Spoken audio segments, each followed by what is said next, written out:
நத்தம் ஆவிச்சிப்பட்டி அருகே கடந்த 2 நாட்களுக்கு முன்னர் நடந்த வெடி விபத்தில் 2 பலியான சம்பவத்தில் தொடர்புடைய பட்டாசு ஆலை உரிமையாளர் உட்பட 2 கைது. திண்டுக்கல் மாவட்டம் நத்தம் அருகே ஆவிச்சிப்பட்டியைச் சேர்ந்தவர் சின்னு மகன் செல்வம். இவர் ஆவிச்சிப்பட்டி அருகே பூலாமலை அடிவாரத்தில் உள்ள தோட்டத்தில் அனுமதியின்றி வெடி தயாரிக்கும் தொழிற்சாலை நடத்தி வந்துள்ளார். இந்த ஆலையில் அரியலூர் மாவட்டம் மணிமேகலை நகரைச் சேர்ந்த ஆனந்தன் மகன் அருண் பிரசாத் என்பவர் மேலாளராக பணியாற்றி வந்துள்ளார்.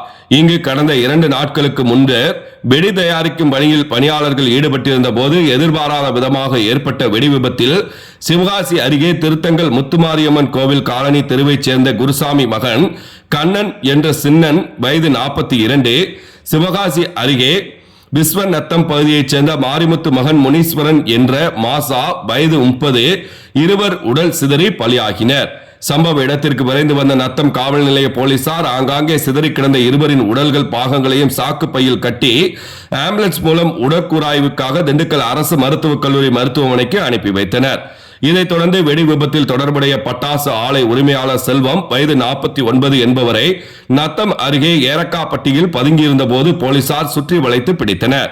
மற்றும் பட்டாசு ஆலை மேலாளர் அருண் பிரசாத் வயது 39 என்பவரை நத்தம் வேம்பர்லி அருகே காவலர் சோதனை சாவடியில் சோதனையின் போது போலீசார் கைது செய்து 2 விசாரணை செய்து வருகின்றனர்.